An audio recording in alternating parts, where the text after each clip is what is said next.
Welcome back to episode number 18 of the Pick and Roll podcast. I'm your co-host Campbell. I'm your other co-host Max. And welcome back. It's been a while. And this is actually episode 18, number 2. Yeah. Because, of course, you guys knowing us, we've had some technical difficulties. What's a Pick and Roll podcast episode without a million technical difficulties? Exactly. So we recorded an episode post-finals, but you guys will never see it, unfortunately. But obviously, everyone knows how the finals went now and all the things that have happened post-finals. But today we're just going to talk, do some draft talk about the lottery picks and any other notable picks that happened in the NBA draft. And then we're going to cover some of the more interesting trades that have happened recently. And free agent signings as well. Yes, and free agent signings. Yeah, it's been jam-packed, so this is going to be probably a longer episode, which we hope you guys enjoy anyway. We're going to finish off with some games as usual. We've got some new games. A new one as well from our boy. But yeah, so we started off with the draft. That was about a week ago now. It was. Zachary Richardson. How do you even pronounce his last name?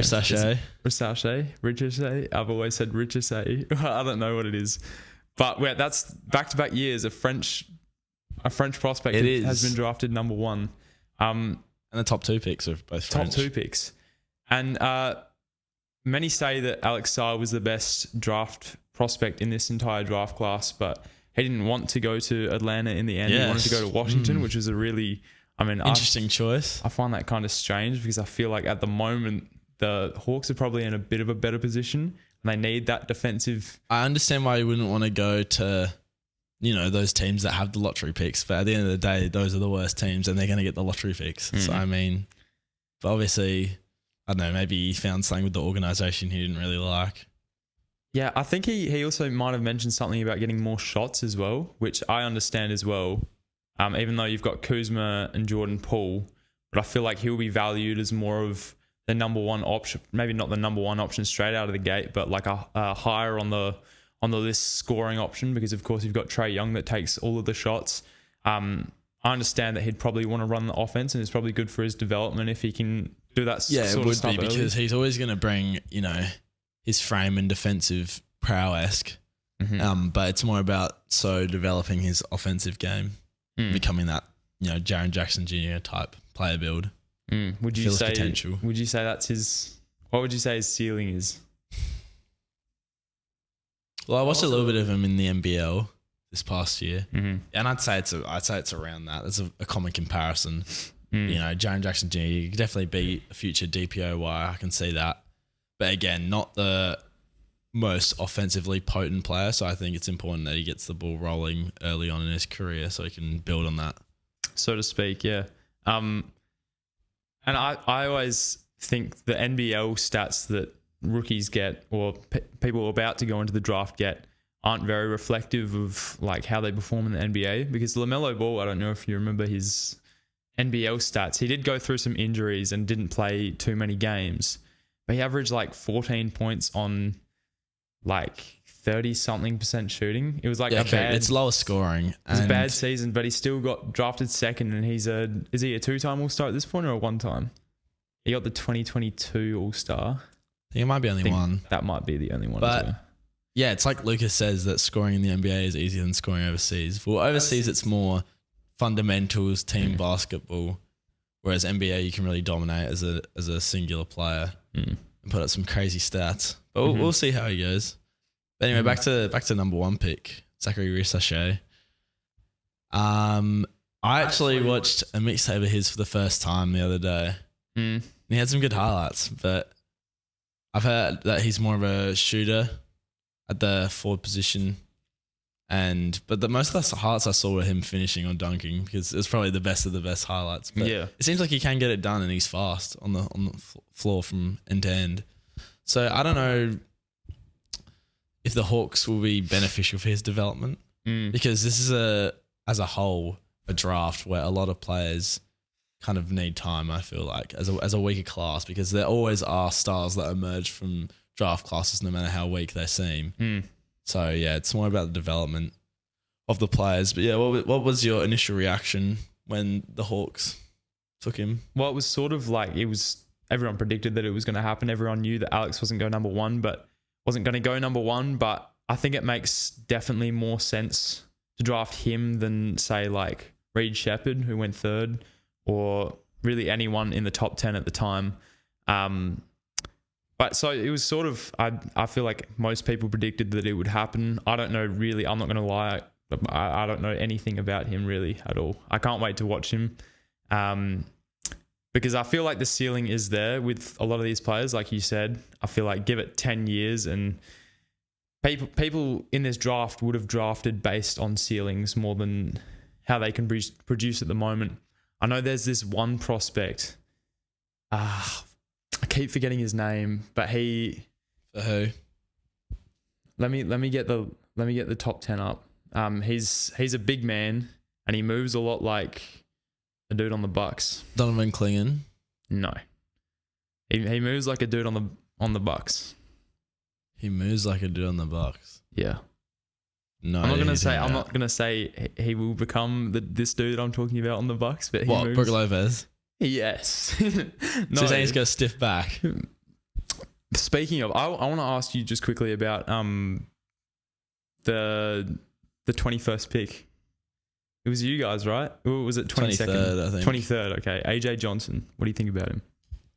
Look, I know fans aren't happy, and overall, the pick doesn't make sense fit-wise because he is a project player. He averaged only 2.9 points per game in the NBL last season, and we kind of need win now players because we still need to capitalize on Dame, exiting his prime and Giannis still in his prime, maximize these next couple of years. And we've seen with players like Marjon Beauchamp, Andre Jackson Jr., and even Jordan Nwora when he played for the Bucks, it's hard to develop those younger players on a team that is in championship mode straight away. Like obviously, definitely players can contribute, like we saw Derek Lively for the Mavs, but it does make it significantly harder, especially when they're not going to get minutes straight away as being a lower pick, the 23rd pick. So I don't know. I'm not expecting him to contribute too much, but obviously he's got potential. And the Bucks saw something in him. People were joking that John Horst, the GM, is just trying to recreate the Giannis pick every year, just trying to find the diamond in the rough instead of just drafting for the team's needs. It might turn into Thonmaker in the end. True. Another project from the Bucks. But they're good at that. I don't think it's a bad thing that the Bucks do that every year. Especially because I feel like you'll get a few select players that sort of will help to contribute to winning. But with the 23rd pick, I don't think you're going to get too many of those. Because you might as well try. We saw some of the older players as well in this draft. Tristan Da Silva, I wanted him to go to Philly initially. But instead we got Jared McCain, which I'm very happy about, I'm more than by the happy way. with. But some of the older players in the draft that got drafted a little bit earlier, those are win now players. But I feel like it's sort of, if it does work out, then for the Bucks, there's no sort of, first of all, if the Giannis era lasts another 5 years, you might get good production out of AJ Johnson when Giannis is still like an effective player. But even if Giannis leaves Giannis regresses or God forbid like gets injured, there's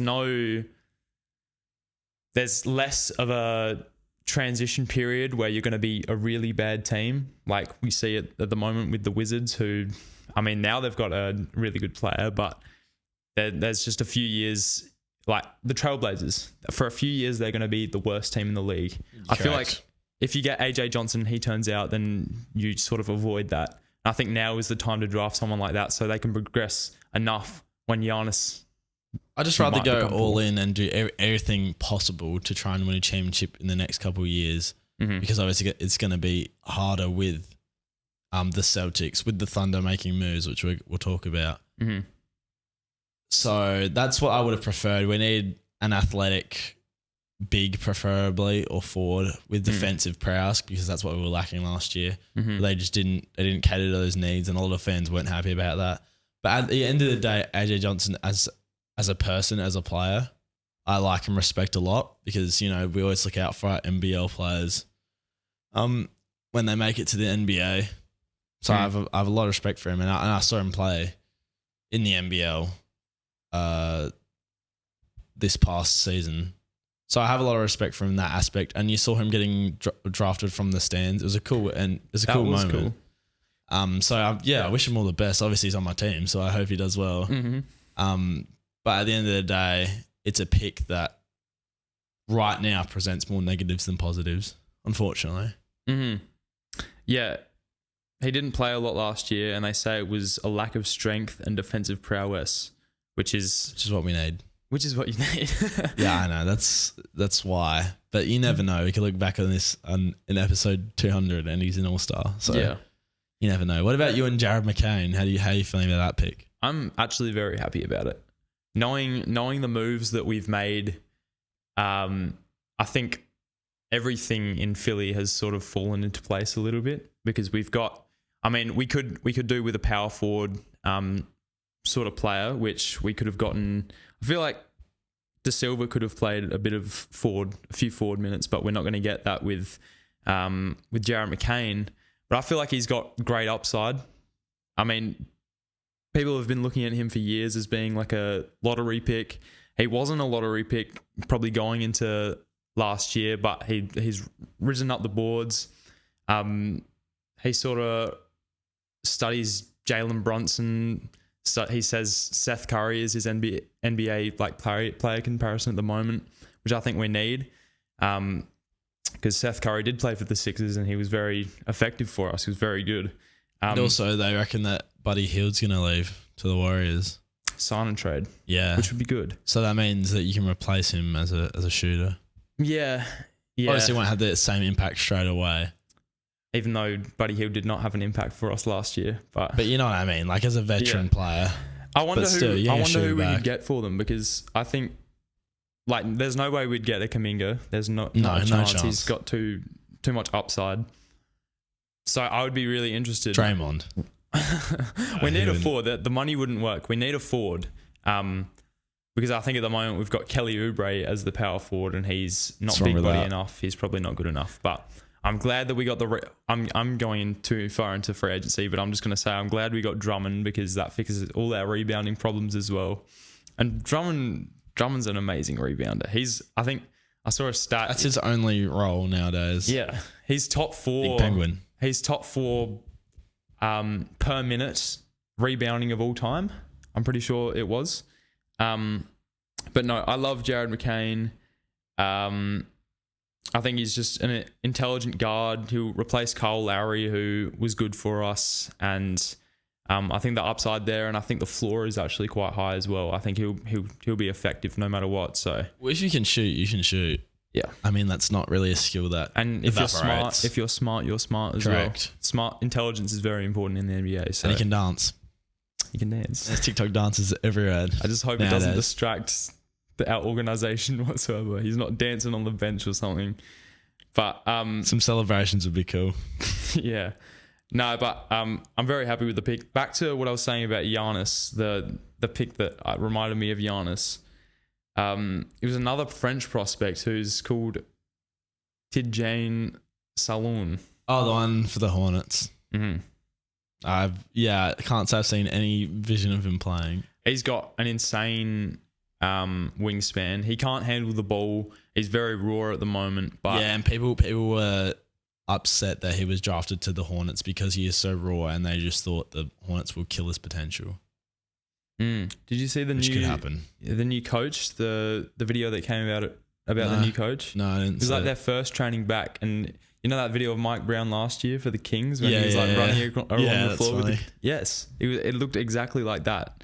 So that's I think maybe their winning culture is flipping around. You've got Kemba, who just retired, by the way, and he's back on the squad. He's gonna be some sort of coach. I don't know. Shout out Kemba. Great NBA career. So that's a pick I'd look out for. But speaking of picks you'd look out for, who are your favorite draft picks in this draft? Like, say your 3 favorite, most upside.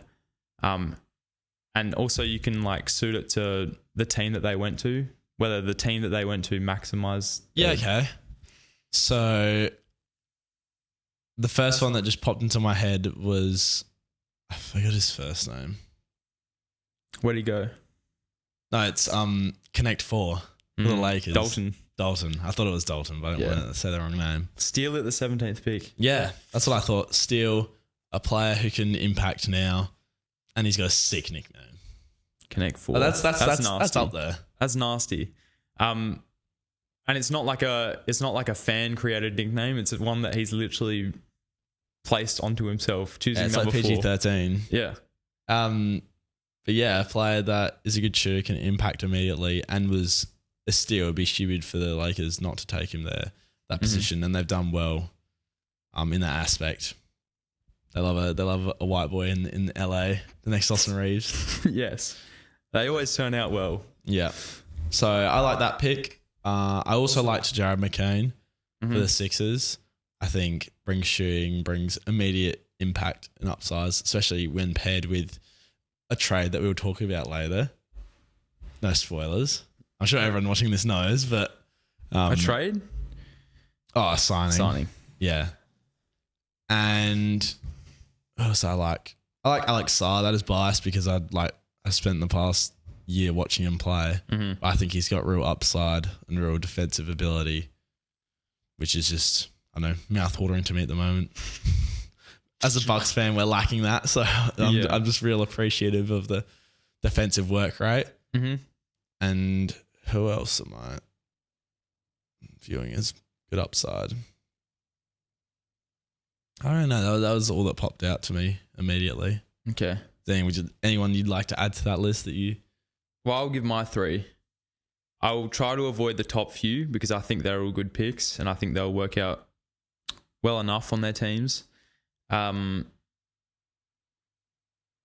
do also, after this, want to talk about Rob going to the Timberwolves instead of being drafted to the Spurs because, of course, there were so many picks involved with that trade as well. But I think my top 3, Manas Buzelis, I think that's really good. He was actually projected to go number 1 2 years ago, but had a poor shooting year in the G League, and that really dropped his draft stock. But I think he's going to be a really good pick, and I think on the Bulls as well, where you've got Demar, who's getting older, you've got Zach LaVine, who's not being as productive, and we might see those two leave. I think, yeah. Anyway, I think he's gone. But we got Kobe White, who's one of their pieces, one of their players in the young core, and Manas Buzelis, a wing and a guard, so it works out perfectly. They can be on the floor together. If Manas can just space the floor like he did in high school, then I think it'll be really good for him. And he's from Chicago as well, so that's a really good pick for him. Kid. Yeah. Next, Like, can I also interrupt? There was something I thought of. Ron Holland. You like Ron Holland? I do. I like him as a Piston. And moving up higher on draft boards than most people initially project him to. But looking at, his highlights, he's incredibly athletic. And can run the floor at amazing speed, lead the fast break. And I just think the Pistons, I really like that pick. As a team that's already not projected to do well and hasn't done well the past couple of years, to have someone who's athletic and raw come in, I think it shows a bit of upside. And that was another pick that I liked. I like that as well. I do like that pick. And he was also one of those guys that was projected maybe to go number 1 as well a couple of years ago. I remember in like 2K draft, 2K My League drafts, he would always be number 1. Next, in terms of ceiling, I would go Rob. I just think he's the best scorer, pure scorer in the draft. He's small, so he's not going to be a good defender, but he did grow a frame at Duke. I remember I followed Duke on Instagram. I just always see those pictures of like him before and after. Yeah. That's how I knew who he was. Way before. He's grown. Like he's done well at growing. If he can continue to build muscle, obviously length will be an issue forever, but if he can, there are so many good scorers in the NBA that the scoring just overlaps. And playing under veteran Mike Conley will do him justice, I think. Teach him the ropes early on in his career. And being around a winning culture in Minnesota, I feel like it would do him some good. Yeah. And that we see that in so many players as well. When they go into a team with a winning culture, they end up being... for some reason, my mind went to Jordan Poole, but that didn't end up so well at the moment. But he progressed He's a into people had people had like all-star conversations for him in that year as well. So another guy I would say Bub Carrington. I think as a scorer he's good. He's a bit like Martis, where his 3-point shot isn't super consistent, but if he can get that down, then I think that'll be really good. As a shorter guard, I still think he's got like high upside when it comes to scoring. He's a bit like Rob in that respect. And I think being given the reins, not the reins because you have Scoot there as well in Portland, I think any team drafted to a team like Portland will be really good for them. They'll play tons of minutes. And I mean, learn how to lead a team early in their career, which is very important. So those would be my three. Were there any picks that you didn't like? Zach Edey at number 9 to Memphis. Yes, I mean it fits very well for Memphis. I like it for Memphis. Trying to build the Twin Towers type. Yeah, but defense. But should he have gone 9? I don't think anyone thought he should have gone 9. But I do see what they're doing. He replaces Steven Adams quite well as a 7'3" or 4" dude, whatever he is. He's big body. He can set screens. He gets it done in the post. So, I mean, he could turn into a scorer, an effective scorer. He was a great scorer in college, and he was the college player of the year as well. Yeah. So, I don't know if he's suited to, the NBA where players are so much more athletic than they are in college basketball. And 3-point shooting as well. Correct. So you need players that will stretch the floor, and I think that's his biggest flaw. So that's a pick that I don't like. Another pick that I wasn't too big a fan of was... Bronny James? No. Me is Bronny. I don't think Bronny should have got dropped. I think he should have got picked up afterwards. I was going to say Stephon Castle to the Spurs. You don't like Stephon Castle? Not really. Really? Of the film that I've watched of him playing. Really? And the situation that he's getting drafted into more so. Not him. But going to the Spurs, and in hindsight with them just picking up Chris Paul as well. I just feel like as a team that's not that good, he's still not going to get enough minutes as he should behind Chris Paul, Devin Vassell, and even sharing the ball with... We know Devin Vassell likes to put up shots. He likes to have the ball in his hand. And Chris Paul wanted as well to distribute to Wemby. So I just feel like there are better situations that he could have found himself in. That's my opinion. I think mentorship-wise, there's mentorship-wise because behind closed doors, I think that'll be super good for him. Because I think on a team that's not that good, I feel like you'd want to have as many minutes as possible. And I don't think it's going to happen. I think he'll play minutes. I think they'll alternate minutes with those two at point guard. But again, the first year, I think you'll get maybe 1 or 2 more years of effective Chris Paul or like Chris Paul at all. Probably, yeah. Yeah. So I think if you can last these first 2 years, say playing 24 minutes a game, I think that's fine. And behind closed doors, you're getting mentorship from Chris Paul. I see what you're saying. I'm just saying immediately, yeah. I don't think it wasn't my favorite pick when I heard it announced, but yeah, a few other picks that I liked. Johnny Furphy to the Pacers. To the Pacers, second round. Yeah, he was supposed to go first. I was waiting for him to get picked up, but didn't happen in the end. But shout out Johnny Furphy. I think he's the only Australian in the draft. So yeah, the next TJ jacket McConnell as well. No, I didn't. He has had a jacket with the map of Australia, like a red star on Melbourne, and then the names of every single NBA player that's played in the NBA. Sorry, every single Australian player that has played in the NBA. That's tough. Yeah. It was Shout cool. out. And also some other players who played in the NBL, like Bobby Clintman. I think he went to the Pistons. Right. And also Trendon Flowers for the hometown. Got picked up after the draft to the Clippers. But yeah, I just wanted to give a quick shout out to those couple players. Highest vertical in the draft, wasn't it? Yeah, he's crazy bounce. Yeah. Now we'll go into the sore thumb pick, number 55. You're not happy about this one? Look, I'm happy that he's playing with his dad. I think that actually raises Jordan's LeBron's GOAT stock, I would say. Status, yeah. playing with your son. I mean, it's happened in professional baseball, but it's never happened. Yeah, Ken Griffey Jr. Yeah, it's and never in happened. NHL it's happened, but not in. With the three brothers, was it? Yeah, I think we've seen the same video. Yeah, we did. But yeah, I think it's just a feat that may never happen again. I mean, maybe Jason Tatum, if Juice Tatum turns out, because he had his son when he was 18, 19 years old, it's a possibility. Yeah, it's possible. But I just think it's just greatness. No glaze. It's greatness. Jesus. A little bit of glaze. no, it is. I think he's a good prospect, and I think, like the Lakers said, it is like a nepo pick, but I would say that it's...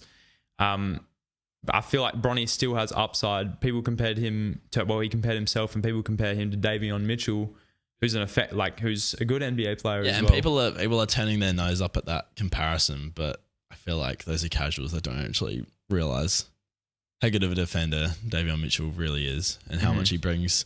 Well, he brought to the Kings until he got traded recently. Mm-hmm. But yeah, it definitely is a nepo pick. I don't understand people who are trying to justify that it's not. It's not. We're not saying Bronny hasn't worked hard in his career, and you expect JJ Redick to say that he earned it. Like he's not going to say. He's not going to say no, he didn't. No, exactly. You can't deflect. But obviously, a lot of help there. But yeah, nepotism is spread throughout the NBA and everything in life. The world is run on nepotism. Yeah.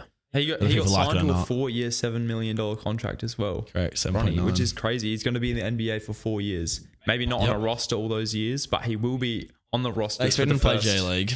Yeah. Yep. First few weeks, though, he's on the roster guaranteed. So we will see minutes played from Bronny in the first few weeks, which will be I'm looking forward to it. Right, that'll be the greatest. That might be the greatest moment in NBA history when that happens. Bronny throws the lob to LeBron. Did you see the ESPN segment where they did what Bronny will call LeBron what he'll call him on the court? I've seen like memes on TikTok. Daddy. Crazy segment. Yeah, bro. Anyway, yeah, I as far as picks go, yeah, we know that based off his raw ability, he probably shouldn't have been picked up at all in the draft. But yeah, but still happy for him. Happy for the Lakers, happy for LeBron. And of course, LeBron's going to do anything in his power to play with his son because it's cool. And LeBron signed to a 2-year as well. So that's 2 more guaranteed no pay cuts. Yeah. Because they couldn't attract anyone, which is interesting. And not very Lakers of the Lakers this year. No, not as much as a hot spot as we've seen. I would have liked to see Bronny go to the NBL for 1 year though. Did you see that's what Rich Paul was saying? Yeah. I think that would have been. That was good more of a him. threat, but yeah, I would have liked to see him. It was more of a threat, but I feel like that'll do nothing. That would do like nothing but goodness nothing but good. Is that the right? I don't know. Nothing but goodness. It would help his development. Yeah, his development. I think another year at college would have done the same thing. And LeBron just signed to a 2-year, so we would get a Bronny year next year. Now we get 2 Bronny years. Yeah. And surely that's it. After those 2 years, LeBron's going to retire. Well, how old is Russ? How old is Russ? I don't know. How old is 2 Russ? years younger than Yeah, I think Bronny? so. Well, that gives LeBron another option as well in 2 years. He might sign a 1 year after that. Is Bryce good enough? That's a whole nother... I mean, he's only 16 at this point, so... Who knows? He's got a lot of growing to do as well. At least bigger than Bronny. Yeah. He's a string bean, though. True. Correct. Mikal Bridges, string bean. What else? Anything else from the draft that we are missing out on? Until next year. There are people betting on next year's number 1 pick already as well, which will probably be Cooper Flag. You'd think so. What is your early prediction for who gets the number 1 pick and Cooper Flag to the Nets? To the Nets. Yep. Do they own their I don't know. pick? I think so. You'd better hope so, actually. It definitely wasn't traded to the Knicks. I know that. It was like 2028 got traded to the Knicks. And 2026. I think I still have it. So I'm going to say that's my prediction. Come back to this. But as far as other players in that draft, I don't really know anyone else, I'm going to be honest, right now. You've got the Boozer brothers. Oh yeah, okay, I know the Boozer brothers. Mikey Williams will get drafted next year, as long as he plays well at Memphis. Yep, and doesn't go to jail. Yep. Correct. Yep. What about Julian Newman? When's his drafting? That was a couple of years ago, my brother. He's coming to the NBL though. Is he? Yeah, apparently. Really? He wants to, but will they pick up a 5'9" dude? Who knows? He will still cook me, so let me not talk shit about him. But yeah, I think I would say, give me the Spurs. Give a flag to the Spurs. Give me the Spurs because I think they would spend this year. We won't say tanking because that's not allowed these days, but tanking. I think Wemby's development will be good. I've already said I think he'll average above 25 points this year, just off of Chris Paul being on the team. I think that adds a few points to what he would have been scoring. But I think it's a tank year. I think they won't be one of the worst teams in the West. I think they will just miss out on the playoffs and then hope for a really high draft pick. But I think in the lottery, and they can if the Hawks get the number one pick, then it can be them. And rarely does it go to the team that is actually like with the highest odds in the lottery. Correct. So that's my prediction. So it's just random. Yeah, So I'll just guess the Nets. Yeah, we could both be right. Well, no, one of us could be right. Free agency, signings and trade talk. Yes. So in the first day there was nothing. I remember it was very boring. I was reloading Twitter all the time, waiting for notifications to pop up, but nothing happened. I was stressing about Paul George because I think in the first day there was the notification that he wouldn't re-sign to the Clippers, but I know Orlando were in strong pursuit. I knew the Lakers were in strong pursuit, and they ended up offering him in a trade before free agency, but the Clippers rejected the trade. I think it definitely included Jonathan Kuminga. It included a couple picks and someone else, some other young. Oh, Moses Moody maybe. But I actually don't mind that because that would actually give the Clippers back something instead of just letting Paul George run. But obviously they managed to keep Harden, which I think was good for them. And they want to win games as well this year because they've got their new arena and everything. I think that's the wall. Yeah, the wall. So I think the expectations to live up to. Staying as competitive as possible is in their best interests in money making for the first year of the wall. So I understand what they're doing there, but it could have been nice to get some assets for Paul George in the end. But let me just get a list of some of the free agents. Unfortunately, the Kawhi and PG era in Los Angeles comes to an end. Transpired to nothing, and that means that Shea got traded to the Thunder for nothing as well. That's not what it means, but it actually is. Because Paul George was the only piece traded from the Thunder to the Clippers. Now it is, but yeah, they had a conference finals appearance, and then with no Kawhi. But look at OKC. No, I know. I'm saying it's not nothing, but they'd be much better off with 6 first-round picks and Shai Gilgeous-Alexander than Paul George. Correct. But hindsight, it's 2020. Yeah. Even at the time, we knew it was a lot of picks, but also at the time, we thought PG and Kawhi, if they're healthy, it'd be tough. But they were never healthy, so it was never tough. Unfortunately. Very sad stuff. Sorry, Clippers fans, if there's any watching. Russell Westbrook, did he end up re-signing? Yeah, because I heard there was Nuggets buzz. He did, didn't he? For only $4 million, I thought it was. $4 million, $8 million, $4 million a year. Not sure actually. I think it was a 2-year deal. So we can go through the teams here. This is alphabetical. Yep. Okay. So far we've got Atlanta Hawks. We'll talk about that's right, DeJounte trade. DeJounte.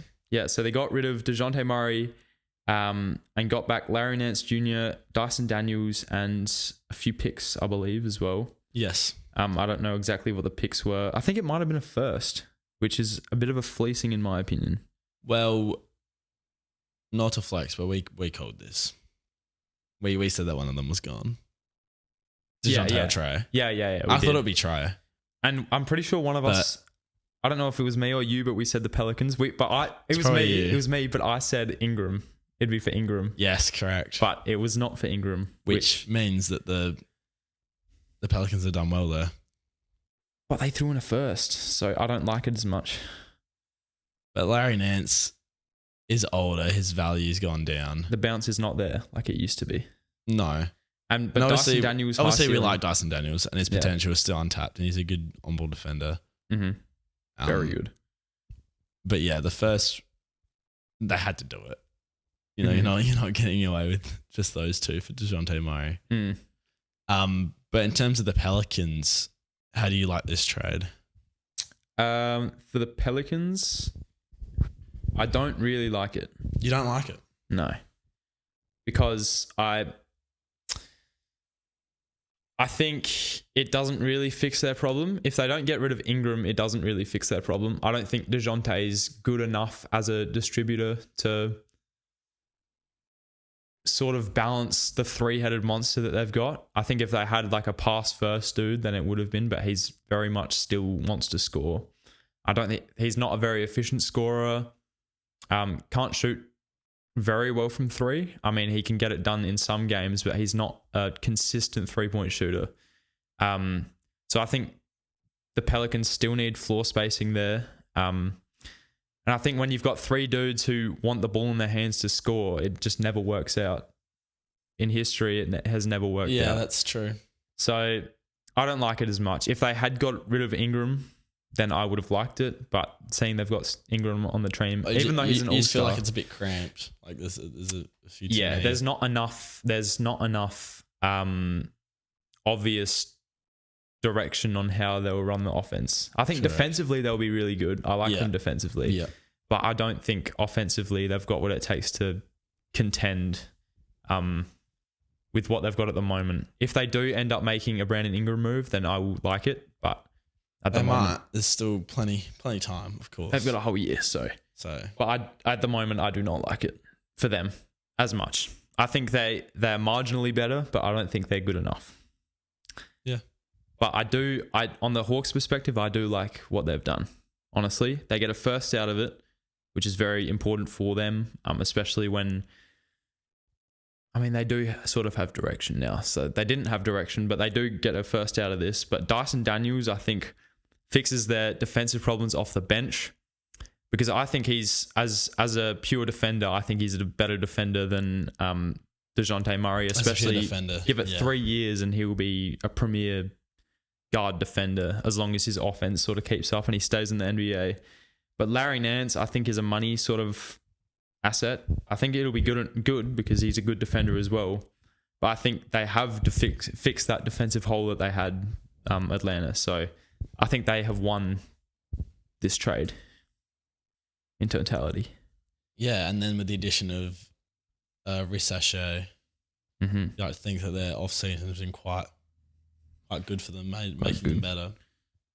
Yeah. I thought they were going to get rid of Trae, so it's obvious that they won't now. Yeah.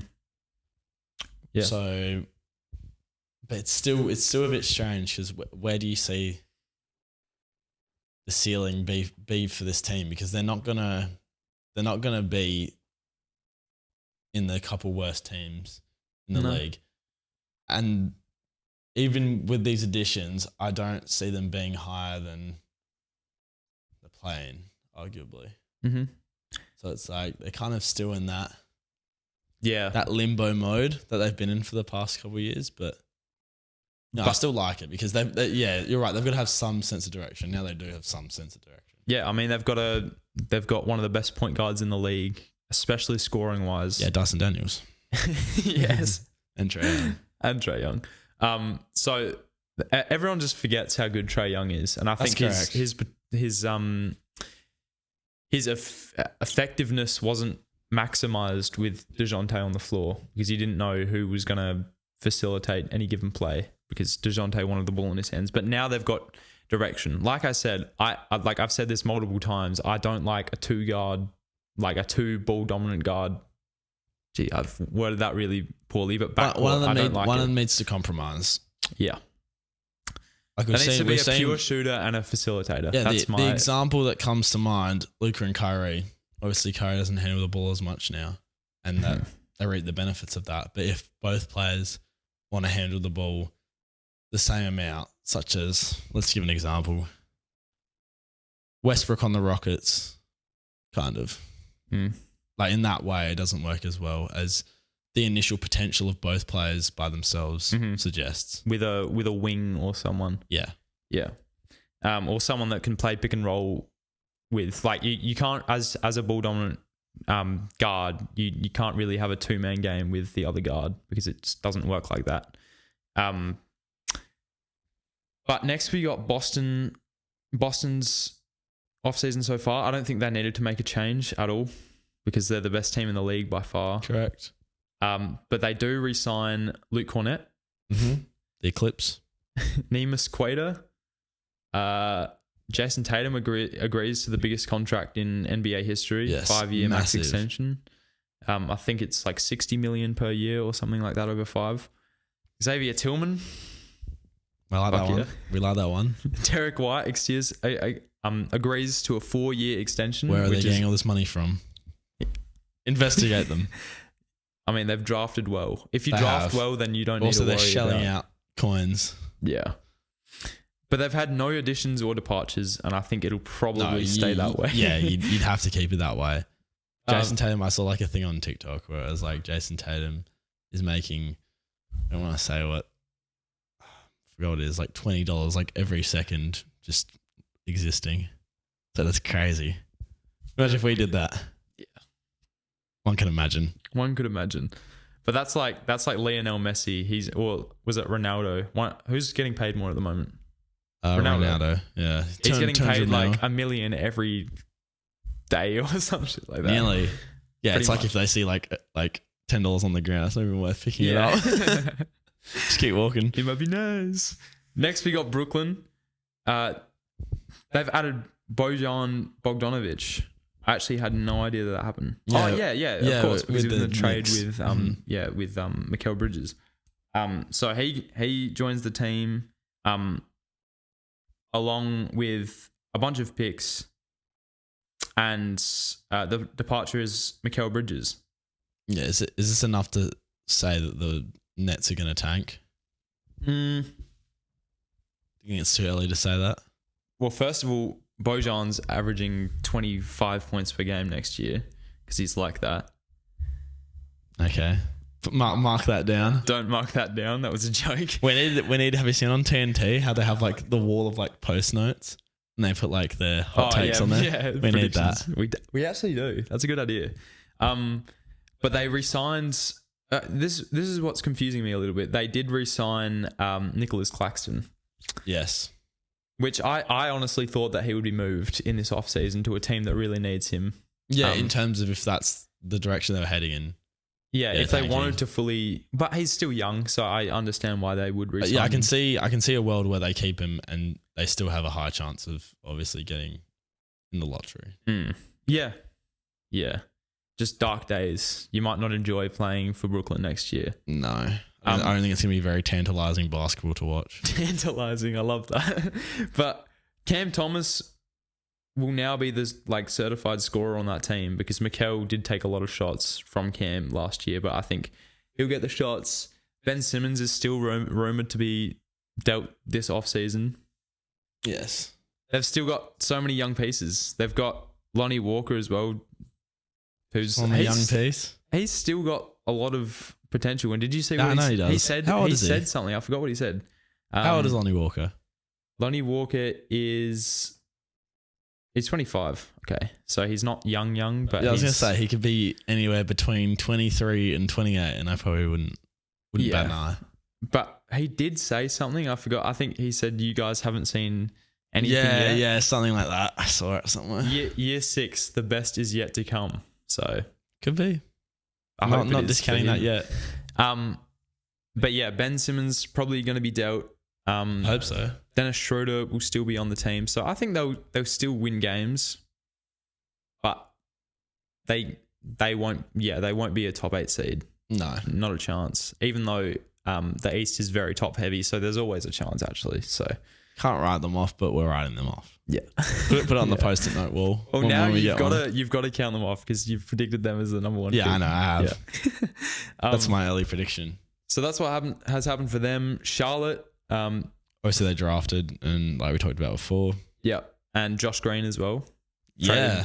Traded with the Mavs to the Charlotte Hornets, and then Reggie Jackson as well from the Nuggets. Poor Josh Green. I know, banished to Charlotte. Banished. But if they, I believe that they can turn into a team with a winning culture. I don't think they've drafted well enough. They seem to always draft some questionable personalities, not basketball players, but personalities. So yes, the team has done some interesting things. They've just added. But Josh Green could, like I said, he's a player who relies on his shooting and defense, and increasing his offensive load won't be the worst thing in the world for him. It's just, it's sad to not see him on a team that made the finals, going for a team that made the finals, so arguably one of the worst in the league. But yeah, that's good for Charlotte though, I feel, because they get Reggie Jackson and Josh Green. Yeah, and Reggie Jackson. So that's 2 champions. So if they want to flick the switch, finals DNA ingrained in the team. Exactly. New coach, everything else. Yep. Next is Chicago. Midas Buzelis, of course. Patrick Williams returns on a 5-year deal, which I like Patrick Williams, so I think that's good for them. I think they can keep a young core together, the young core that they've got. I think they'll... And I'm not high on Patrick Williams. I shrug my shoulders. As a defender, he's really good. So yes. But I just don't know if he can convert that to offensive game. But, does his role. Yeah. Josh Giddey also gets traded. Correct. So I see a lot of people hating on this trade. For who? The Bulls. Yeah.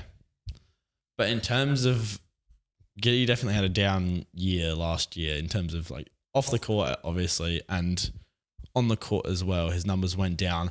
But we're forgetting that in the year prior, he was averaging 16, nearly 7 and 8 a game.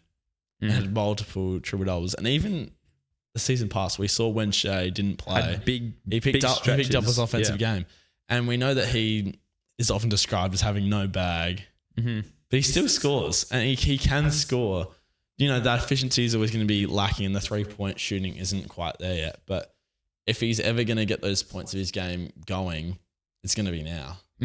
So I don't actually mind that for the Bulls, and it's nice to see him in a situation where he can kind of step back and just play his game. And I don't mind it because I think at the moment when Lonzo returns, they'll see him as sort of a bench piece, just going into it and easing his way in. You never know how players come back from injuries, especially ones that they've been out for literally 2-3 years, however long it's been.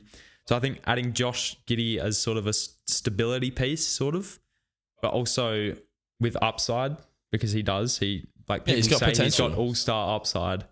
I don't know if I'd go that far, but I think, he does have good upside. Yeah, we average 16, 7 and 8 or whatever. Yeah, so him facilitating, which he's best at, and then Kobe White, who's a pure scorer, he doesn't really facilitate like that.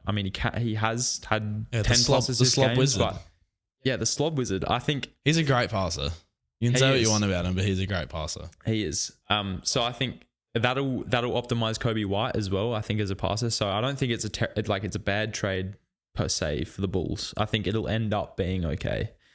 Just immediately, it makes the Thunder better. Yeah, it's Caruso. Straight away.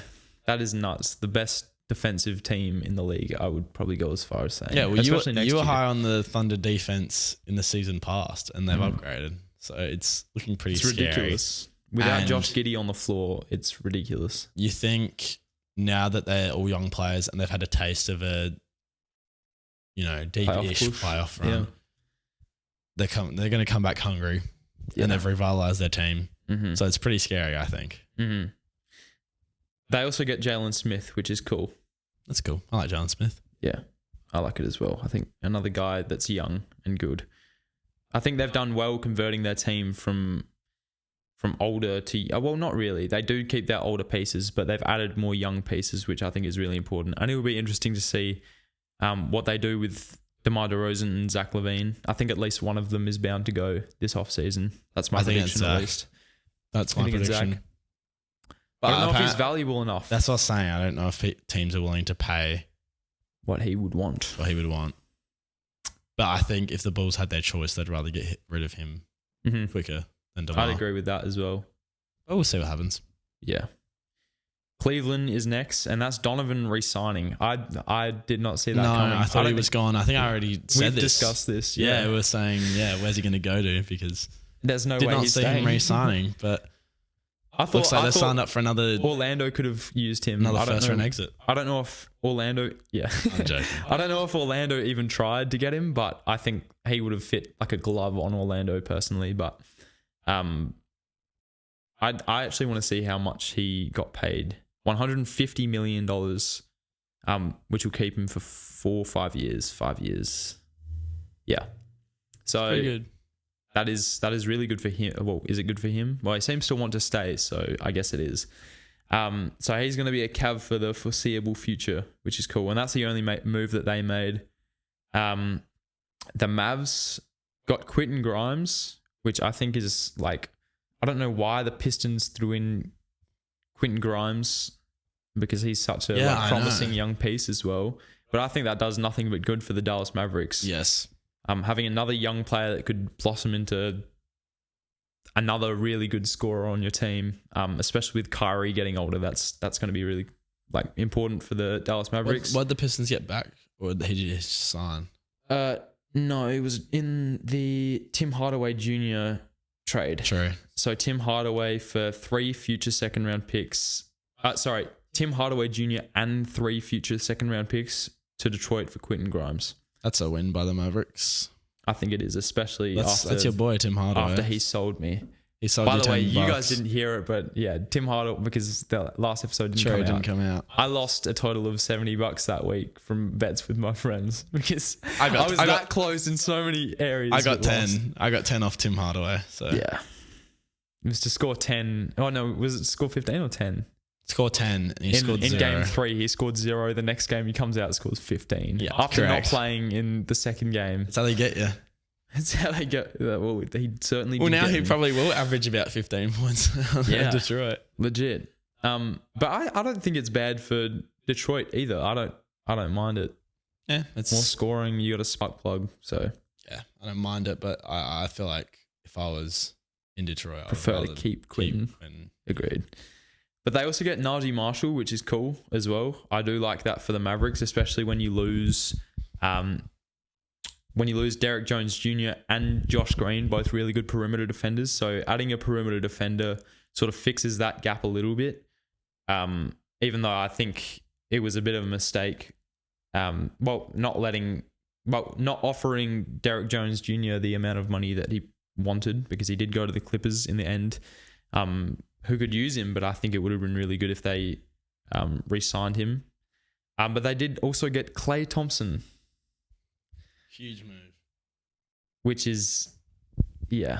Huge move in terms of nostalgia, in terms of the legacy of the 2010s, early 2020s. It's gone. The Warriors dynasty is over. Split. That's crazy. It's done. The Splash Bros, no more. Like, I can imagine him in the Dallas Mavericks jersey just because I think it's got blue on it. Yeah. It's got blue on it. But him being on another team, him being not on the court with Curry or Draymond at all. It's just weird. I mean, he's going to add some offense, and despite people on Instagram non-stop commenting about his shooting off 10 in an elimination game, I think I've seen that comment about 100 million times. Mm-hmm. Probably but he's going to add some scoring. You think he's going to start? I think so. You think so? Probably small forward, yeah. Because he can defend small forwards, so I don't see why he wouldn't start there. And I think he's actually fits like a glove with Luka, because they thrive when they've got kick-out options, and he's just about the best kick-out option. Well, he was. I mean, he's slowing down, but I still like the move at the end of the day. it's better than anyone that they've had during this Luka era as a 3-point threat, like straight up 3-point shooting. So I think they have overall improved. And we've mentioned Josh Green leaving, we've mentioned Derek Jones Jr. leaving, and Tim Hardaway. So I would say that's an upgrade for them. Did we talk about Derek Jones Jr.? He went to the Clippers. I did briefly, yeah. Oh.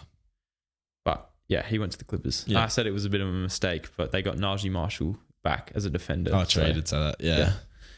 So, yeah. The Nuggets. They haven't added anyone yet. I don't like this offseason. They've lost KCP and Reggie Jackson. Yeah, KCP to the Magic. Yeah. It's an interesting move. I like it. He got paid as well.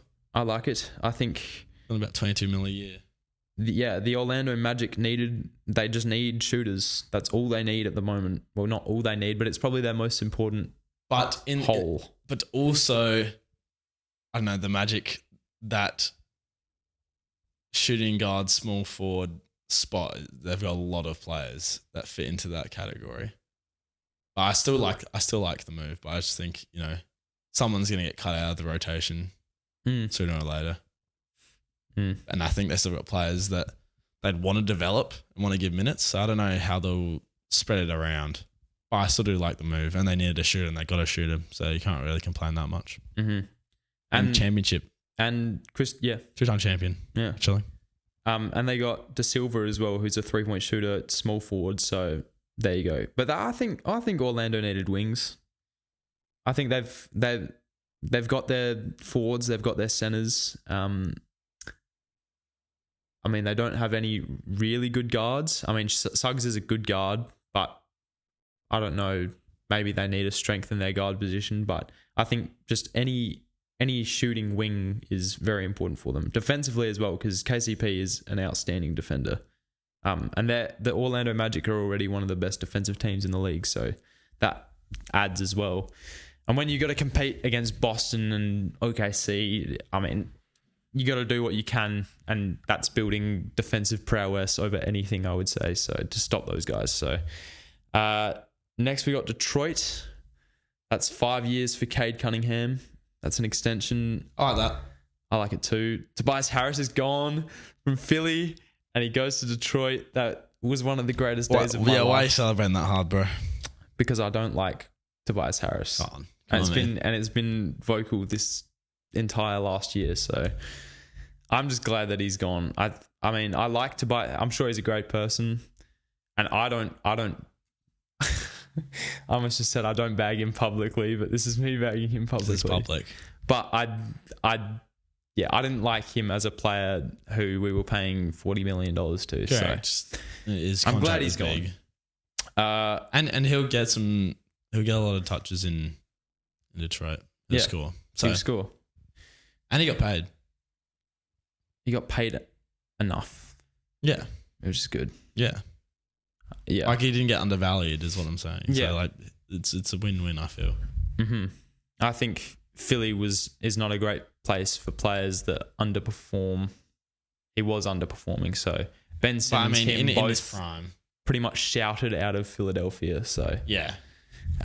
Maybe the lowered expectations will make him a better player, which I hope happens.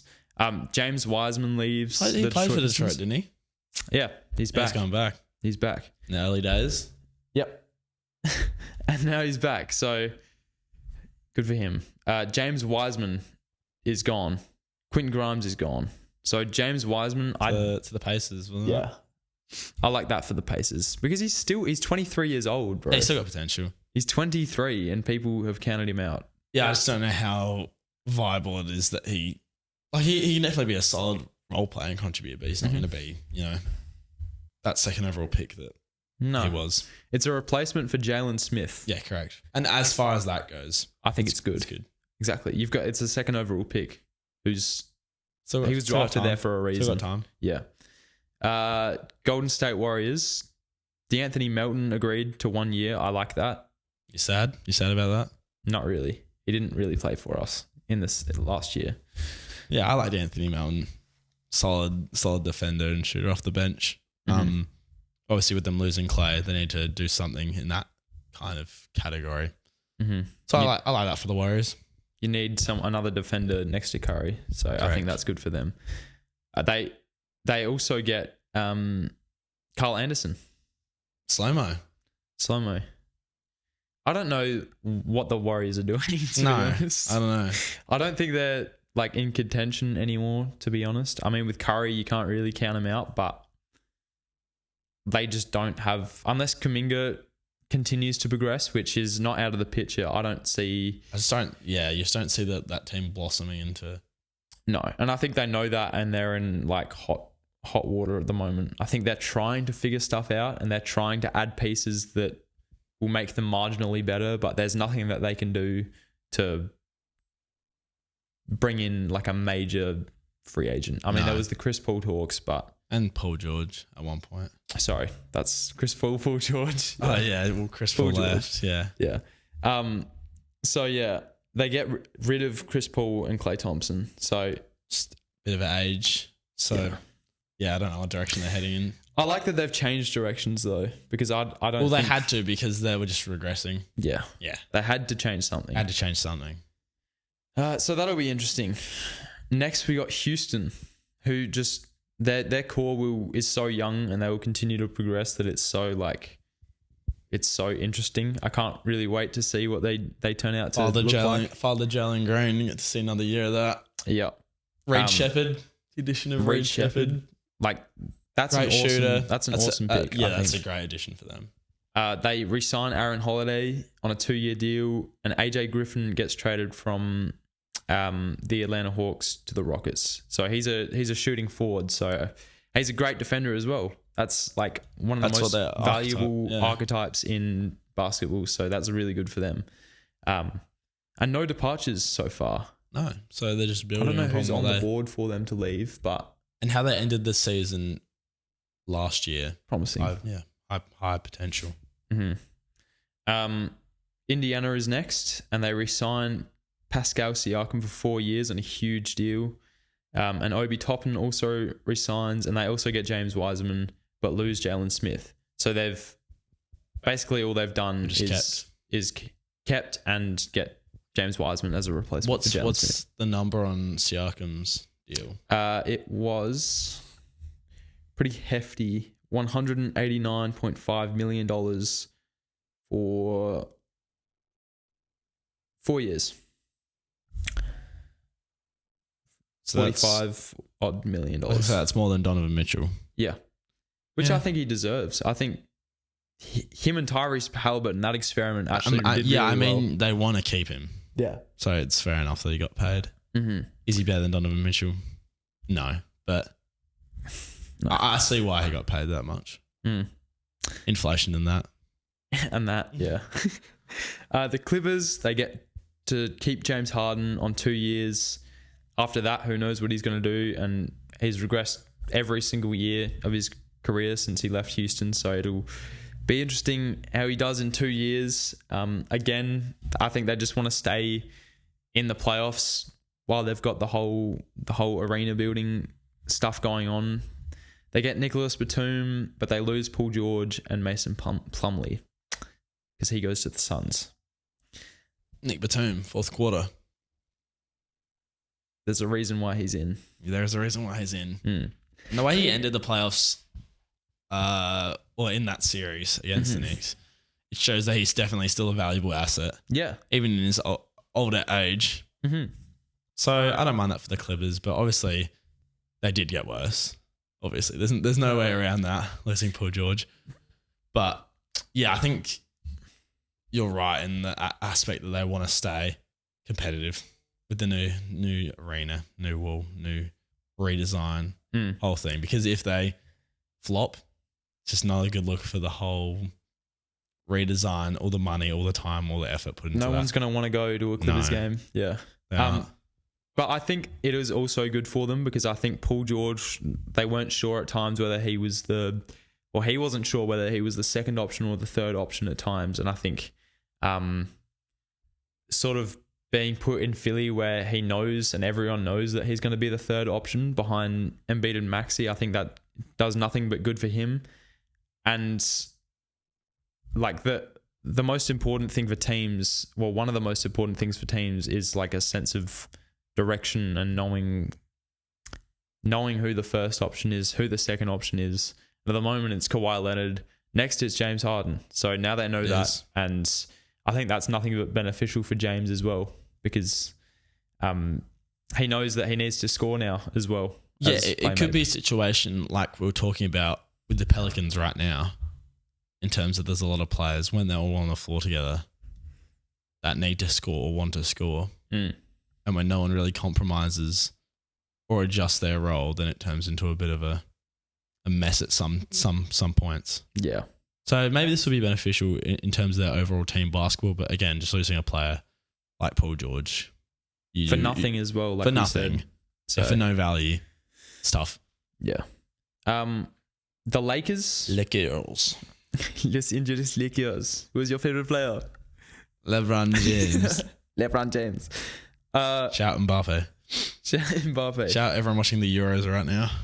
Yeah. What's happening in that?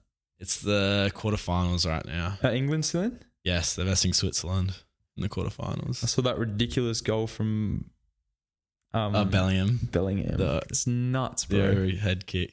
Was that to go to overtime, or was that to win? That was to keep the game alive. Yeah, otherwise they were going home. Clutch. Yeah. They were the favourites, weren't they? They still are. Who else is in? The main powerhouses, your Germanys, your Frances. Is Argentina still in? It's Euros. Oh, Europe. Facts. Yeah. Blame this man. Yeah. No, all the big teams are kind of underperforming, so it's really anyone's game at the moment. What's your prediction? Just quick. Prediction. Mm-hmm. Let's go Germany. It's in Germany, Hell yeah. So hell yeah. Why not? I'm going to Lakers. Lakers. So speaking of the Lakers, Max Christie returns on a 4-year deal, which I like. I like it, but I think he got overpaid. What did he get paid? 32, 8 mil per year. 8 mil per year? I don't think that's an overpay. 8 mil per year? No, that's not an overpay. How much is the average per game? Like 4 points. Yeah, it's only going to go up. He's a young fella. Who knows? Who's a good defender as well. So even if his offensive game doesn't translate, he's a good shot blocker for being a dude that's 6'4", little Derek White in him. Then you see that potential. Yeah. And LeBron James on the 2-year deal, which we've already spoke about. 4 mil. Was it? 100, yeah, about 50 million. 50 million a year. So, and they lose Taurean Prince. No one's losing sleep over that. No, not really. And he goes to your Bucks, bro. Yeah, he does. And because we're probably going to lose Malik Beasley, I don't mind that as another shooter. Probably not as efficient as Malik. Well, at least not last year, yeah. Not last year, at least, anyway. Mm-hmm. But adds a bit more in terms of general play, as Malik's just there to shoot and is a cone on defense. Yeah. No offense. I still like Malik. But yeah. Next, Memphis, who haven't made a move, so there's nothing to talk about except for Zach Edey, which I like. And I think like that they just have to run it back because they need to run it back. Yeah, now that they've got Gigi Jackson. Just see how it goes. Yeah. They've that's the good thing about not having your stars in and letting the young guys just play. You've now got multiple pieces off the bench. The example that comes to mind is when the Warriors were injured that year and then Jordan Poole really came in. Progressed, and they went up winning a championship. So you never know what can happen. Exactly. So I think it's not all bad, the whole Ja Morant thing that happened. I mean, yes, it is bad. It is bad, but things came out of it that were good. Miami re-signed Kevin Love on a 2-year deal. I didn't even know he had that long left, but I guess there you go. Kevin Love is in the NBA for another 2 years. Thomas Bryant gets re-signed for 1 year, and they get Alec Burks as well. I mean, it's cool. It's cool. I don't like how Miami are going at the moment, to be honest. I think the direction they're headed in. No, they know. I think they know that Bam is the piece that they want to build around at this point. Whether Jimmy will move, I don't think so anymore, because unless he goes to I don't even know who has the money at this point that could take him. I don't think many teams do. I certainly know the Sixers do not have the money to take him anymore, so which is fine. I don't care. But yeah, I guess they'll hold on to him for another year and be pretty much in the same situation as they were last year because they can't compete with the team that they've got at the moment. So I thought they'd blow things up a little bit, or at least take a step back to go forward. So I think Miami fans probably would be disappointed in the fact that their team hasn't made. And also every offseason they rumour that players are going to go to Miami. And then this year it's been quiet. Yeah. There was a tiny bit of Donovan Mitchell buzz. But there always is. The Bucks, you haven't lost anyone, but you've got Delon Wright and Taurean Prince. Are you happy? Yeah. It's all right. I mean, we haven't lost anyone, but we probably will lose Malik Beasley, and I think Pat Bev's a free agent. Yeah. Wouldn't want to lose my glorious King Pat Bev. But yeah, I like Taurean Prince. Delon Wright. Can't say I've watched Delon Wright play in a while. Yeah. He's on a 1 year. Yeah. It adds a little bit more depth as we have it. Mm-hmm. But again, just need to draft that athletic defender. Yeah. This wasn't the year though. All things considered. And there also weren't any. I looked this up. There weren't any forwards or big men left in the draft as well. Oh no, the first round, like projected first round. So it was always going to be a small forward or guard. So do what you did. Minnesota, they re-signed Luke Garza, who's the best player in the G League. So maybe you get some NBA minutes. What, did he win the MVP? I don't know if he won the MVP. I know he's been like one of the best players for the last few years. Frank Mason III for winning the MVP for the Wisconsin Herd like a couple of years ago. Yeah. Nice. That's the only MVP I can remember from the G League. Paul Reed. Paul Reed? Yeah. Paul. Give it to him. Minnesota add PJ Dozier on a 1 year and Joe Ingles, who is old as anything, but Jingle and Joe maybe replaces a bit of Carl Anderson. Probably not the brain that Carl Anderson is, but he's going to put up shots. Yeah, it's cool. And bring the grit and grind. Yeah. Just arguments on the court. PJ Dozier. I don't know much about PJ. Neither. I'm not really opinionated on that. He played in Europe. I remember him playing. Yeah. Oh, okay. So he returns from a season in Europe where he had a torn ACL, and he was with the Nuggets in late 2021. Yes, that's how I know him. So he's back from Europe after a torn ACL. So that's cool. That's good to see him back in the league. Yeah. New Orleans, we've covered everything except for losing Jonas Valanciunas, and Jonas got paid, so good for him. To the Wizards. Yeah. He got paid. I don't know if the Wizards fans wanted to see him get paid. Yeah. It's a little bit confusing. Just everything is a little bit confusing this year. It is. The direction that so many teams are headed in, they can't decide. Yeah. Especially the Wizards, I'd say. Wizards. And the Pelicans. But that we've pretty much covered all of the New Orleans ones, but New York, Mikal, they add Mikal. They got 4 of the Villanova guys. It brings a smile to your face. Not really. It brings a smile to my face. Because people are saying, are they better than the Sixers at this point? Yes. You think they're just head over not heels? right now. Before Paul George came, yeah. Yeah, it's questionable. They have more, depth at the starting position. But that's probably within nearly the whole league except Boston and the Thunder, probably. So I like that move, and it's cool to see college teammates be on the same team again. Yeah, and it fits so well as well. Like they're all likable players. Yeah, I think on the court together, like it just works so well as well. Like lengthy defenders and then kick out options. Jalen Brunson could just like orchestrate. It's very cool. Except they lose Isaiah Hartenstein. So I think they do need to make up somehow. They just need Mitchell Robinson to get healthy. As a big, yeah. Yeah. Who knows? Who knows if he's going to or not? Isaiah was such an important piece as well. He was. He really flourished last year. One of the biggest reasons why they got so far in the playoffs because of his rebounding and just the tenacity that he brought along with Josh Hart. But they lose Bojan Bogdanovic and Alec Burks. Neither of them really. Well, Alec played a little bit in the playoffs, but Bojan did not play at all in the playoffs. No. So they weren't super important for that team. OKC re-sign Isaiah Joe. It's like huge. That. Aaron Wiggins re-signs on a 5-year deal. That's huge. Yep. Additions: Alex Caruso and Isaiah Hartenstein. Massive defensive prowess. It's just disgusting. Insane. And they've got 20 million draft picks as well. Like they're in about as good a position as you could be. You can possibly be. And so yeah, scary for the next couple of years. Sam Presti's done well. He has. We know he's one of the best GMs. Yes. Of this era, he's the best GM. Not era. Sorry, I always say that. But not trust the process? This decade. No. We have not drafted well enough to earn that title. Nerlens Noel was not the number 4 pick. Josh Giddey and Lindy Waters III leave OKC. They are fine with that. They are fine. They've fine with that. improved dramatically. I'm scared of the Thunder.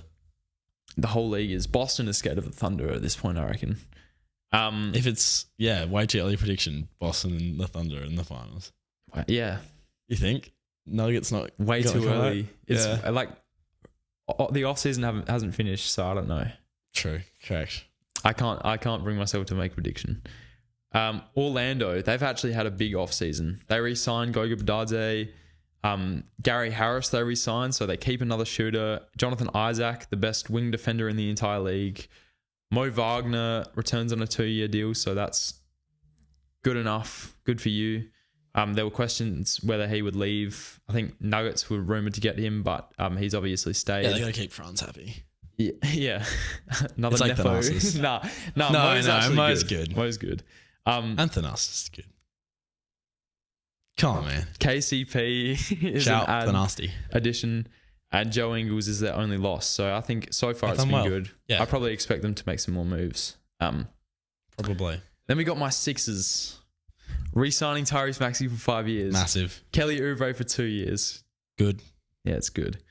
I didn't know initially how the Paul George, Kelly Oubre fit would go, but I guess we'll see. I mean, they've got beef. Exactly. They did. But positionally, it didn't doesn't make a whole lot of sense. I think you got to. I feel like you got to start Kelly Oubre. He's good enough to start. Whether you run Paul George at the shooting guard, he can do that. Yeah. He did lineup for years. So, Andre Drummond, that is big for, in my opinion. Paul George, the biggest so far of the entire offseason. And the biggest that will be, yeah. Yeah. Eric Gordon brings shooting to the team. Like that. And Nicholas Batum and DeAnthony Melton leave. Well, you've upgraded those positions, so it's... Yeah, we've got no depth at the moment because the only players that were guaranteed on our roster at the end of the season were Joel Embiid and one other player. I forgot who it is. We had 2 players on the roster at the end of the season. Now we've actually got a team together, but I don't know how much money. We might have $10 million and we got to fill out a roster. So it'll be interesting to see how we do with that. You know, the top half of that team is just really insane. Good. So if there's going to be a team that's going to compete with the Celtics, it's probably going to be the 76ers. Wow. Or the Knicks or the Bucks. Wow. Thank you. Well, they've got potential. Yeah. It's just about filling out that depth if they can get some bargain pieces. So it was Ricky Council who was the other guaranteed guy. Yeah. Ricky Council the fourth. Maybe. Did you see the finals coverage with Embiid and Paul George? Mm-hmm. Tampering. Find them. I wouldn't... Bro, that wasn't league tampering. That's in front of my eyes. Well, it worked, didn't it? Dude, because it's tampering. Well. It's very subtle and it works. It was not subtle. I look back at it and then it's not subtle. He gave him a side eye. That's about it, bro. No, and then that was Stephen A egging them on completely. But Stephen A is the reason why we have... Yeah, exactly. Not their fault. Next we got Phoenix. I think we only got a few teams left. Bol returns on a 1-year we'll see He's how it next goes. Wemby, yep. Next He's Wemby before Wemby. Thanks, Shaq. But that's a 1 year. I don't know. 1 year sounds like there isn't a whole lot of faith left in Bol, No. in my Do opinion. or die. So it'll be interesting to see. I'm sure a team will pick him up afterwards because he's still young, but Still got potential. doesn't have faith. Some the freakish Suns. highlights, but yeah, just can't string it together. Yeah. They get Damian Lee to re-sign. They get Royce O'Neal to re-sign. Monte Morris Yeah, agrees to a whatever. deal. And Mason Plumlee. Yeah, they're stuck. They're a little bit stuck. They're a little bit stuck. Money is tied up. Money is tied up, yeah. And it'll be interesting to see if Kevin Durant leaves as well. Because there were hard rumors about the Rockets. The Rockets. Because they've I don't got see so that. many pieces now that they could definitely deal. That'd be kind of fire. Yeah. But yeah, did you see that Bleacher Report post one where it was talking about the hole for the Nets? I thought he went back to the Nets. The Nets. Yeah. The whole... to go back to the Nets. No, it was like the Bleacher Report, and I was like, remember this time, however many years ago? And I was like, I thought, like, it just had Katie. The Nets had like, I don't know, some headline, and I was like, he went back to the Nets. Like, no way. Yeah, they got me. Yeah, we made our predictions where I thought that he was going to go back to the Thunder, but there's no need for him to go to the Thunder at this point. No, there's not. Because I didn't foresee. I thought The Thunder are going to have to give up too much depth, or just all the picks that they've collected. So Yeah, there's they will there's not do no that. point. But for the Rockets, I don't mind it because we spoke about it at the end of last season where when Şengün and Jalen Green were on the court together, they weren't as effective. So if you could deal one of them, personally, I would probably deal Jalen Green at this point because I like the guard depth at this point that the Rockets have got. He's father Jalen Green. He stepped up. Yeah, Get rid of so Van he Vliet. could be in a new area of his career. He could. So you never know. So maybe it'll be a mid-season trade. Maybe. I feel like this next season will just be chaos. It just keeps getting better and better. Yeah. Yeah. Too many teams are good. There's only like a couple of teams that have like no chance of doing anything, really. Yeah. I feel like everyone else has a there's no chance. like in the West, definitely I feel like yeah. it's quite even along the board, Correct. except for the bottom 4-3. But in the East, it's like the contrast is ridiculous between the bottom teams and the top teams. In the East, it's the top four, really. And then everybody else. Everyone else, yeah. Next, we've got Portland, who add Denny Avdia. That is a I like great that. pickup I like that. because he balled out. I don't know last why the season. Wizards got rid of him, to be honest. Yeah, I mean, I thought he was progressing so well. it was Denny to the Blazers from Malcolm Brogdon and pick 14. Again, I don't know. What direction they're heading in. They get Jonas and Brogdon, two older players, but you're in a rebuild. Yeah. I get one of them, but both of them you don't really need. But they get Malcolm Brogdon and they ended up drafting Bob Carrington, who I said was one of my favorite picks from the draft. Correct. So we'll see how that transpires. Maybe it'll end up being really good because Maybe. Denny, I feel like he's got all-star potential, but in a league with so many stars. Yeah, so I like that for the Trailblazers. Yeah. They've made some good moves and are doing as well as they can in this difficult time. Yeah. Just In got this to add rebuild. players with potential. Yeah. That's all you can do at this point. You're not going to do anything with Malcolm Brogdon at this point of your rebuild. Rookie of the year. Malcolm Brogdon. Yes, I do remember that. It was him, Dario Saric, or Embiid who had played 20 games. Yeah. And it was Malcolm. Good on Shout Malcolm. We've got 4 teams left. Sacramento is next. Alex Len resigns and Malik Monk resigns. I like that. That's good. And they get Jalen McDaniels from the Raptors. And there was a video of him. Did you see the video? No? What was the video of? Like some dude telling him that he got traded. Like he was just balling out in a gym and like some random dude just came up to him and He he's didn't like, know. you just got traded. And he had no idea. Was he happy or sad or He didn't just like react? looked at the dude like, what? Okay. Yeah. It's very funny. They're always priceless when players don't know and you like get their initial reactions. Mm-hmm.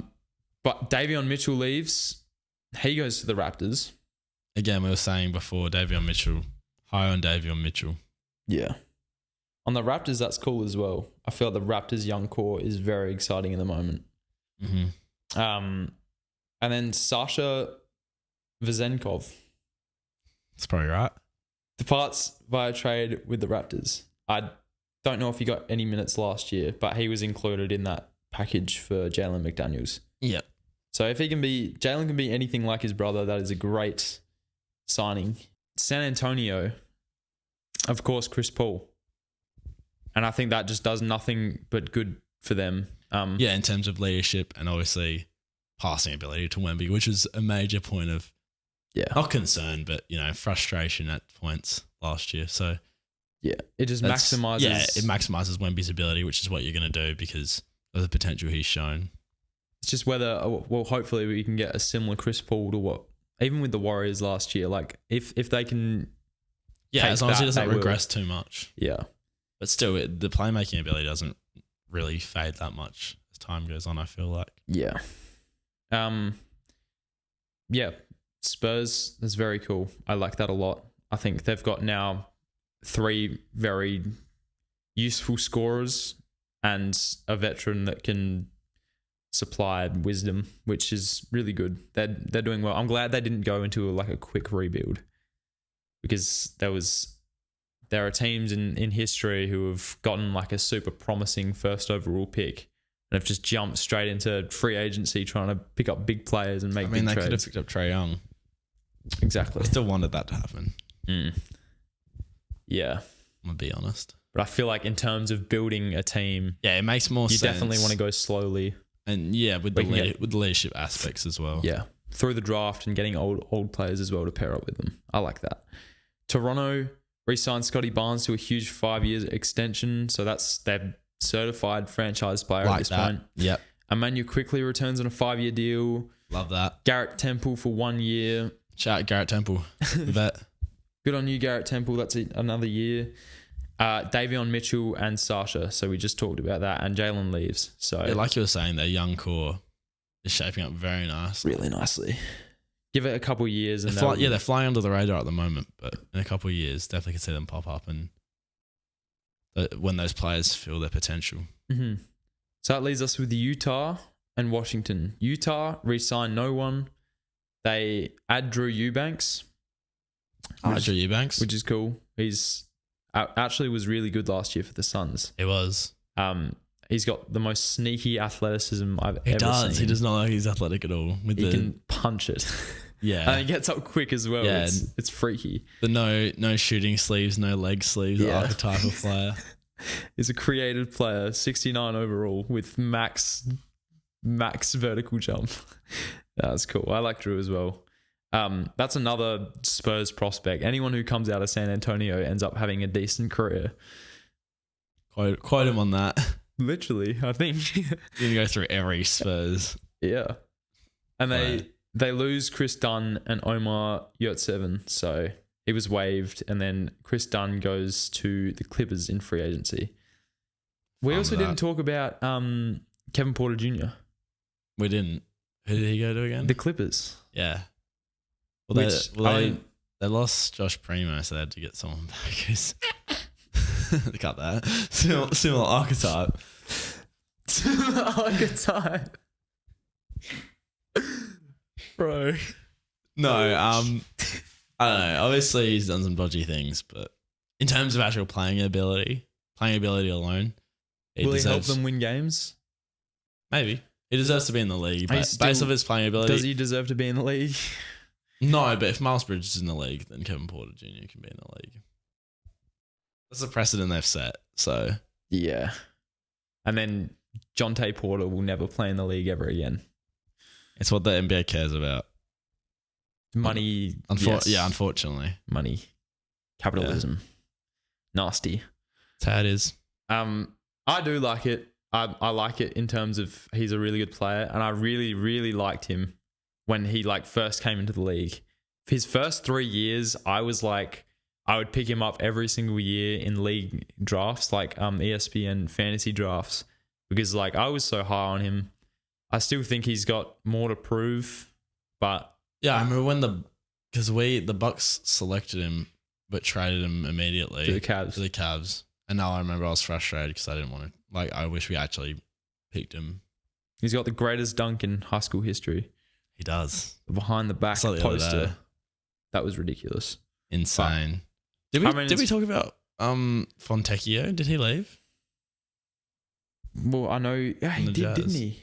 He did. He did. Trying to think of other Jazz. Oh, Fontecchio left last year. Did he? But yeah, he went to the Pistons, but then he might have got dealt from the Pistons. It just shows how up to date I am on. It was like the Jazz and the Pistons. It was the end of the season. It was like an end of the season trade to the Pistons, which was very like strange, under the radar. But he, no,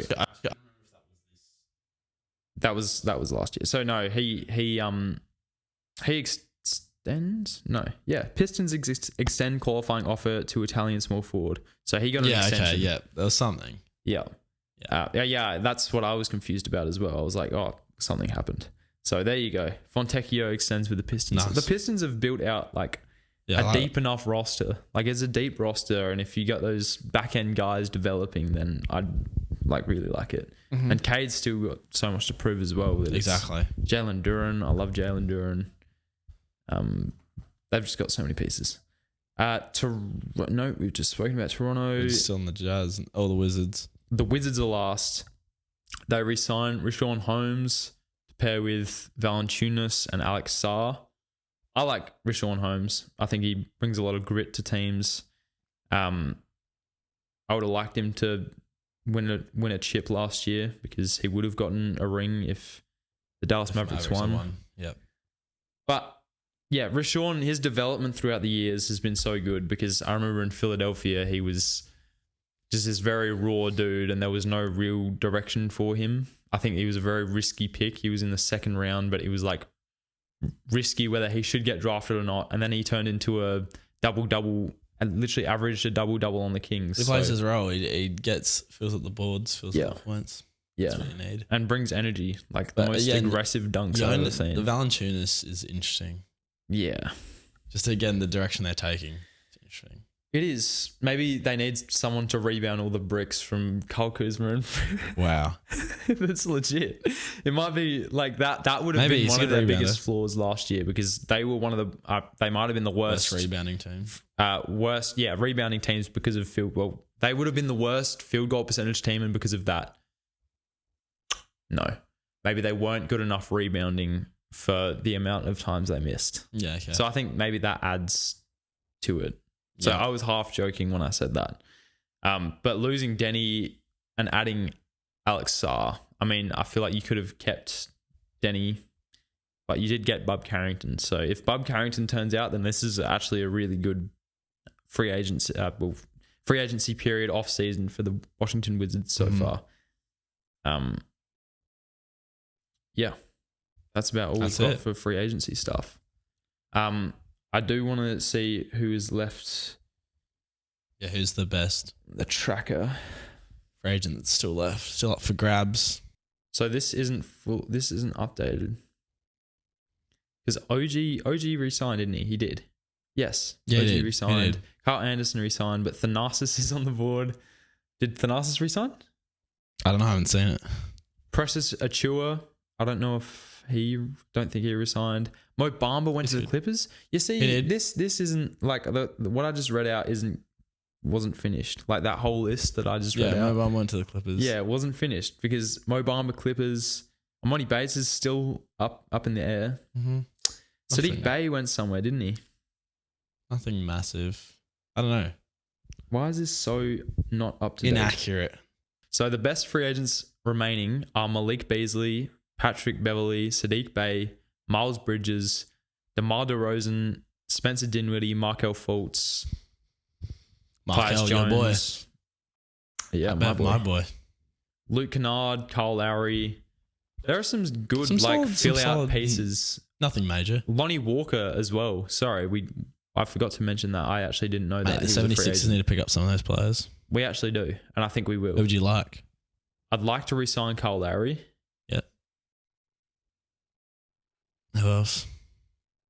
I saw Markel's name, and I had to actually think about it. Whether I want it. That's a personal preference. Flashbacks. But to win, probably not. I want shooters. You want Malik? We could do with Malik. You could actually. But he would want the bag because he shot so well last year. He would. So I don't think we could afford him. Gary Trent Jr., we could not afford him, but he's still on the board. Dario Saric is someone I want. I want Dario. Noted. 8 points per game last year. And we need a forward, like I said. Dario, come to Philly. We actually need him. Dario is my number one option at the moment. I just want the Bucks to re-sign Pat Bev. And Thanasis, if he said he hadn't re-signed. Well, for Thanasis, I'm pretty sure we'll... Unless he gets let go entirely 100%. From the NBA. 100%. He will join the Bucks. Yeah, of course. Pat Bev, wanting to re-sign Pat Bev. So that's about that, isn't it? That does it. Thank you for tuning in to episode 18 of the Pick and Roll podcast. Again, sorry you missed number 17. It is in the ether somewhere, but it's not.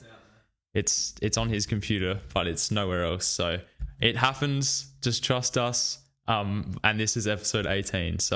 And thank you for listening to the episode. If you're listening on YouTube, leave a like, leave a subscribe. It'll help us out majorly. And then also, if you're listening on Spotify, leave a 5-star rating and follow. So thank you for tuning in. We hope you enjoyed. And until next time, adios.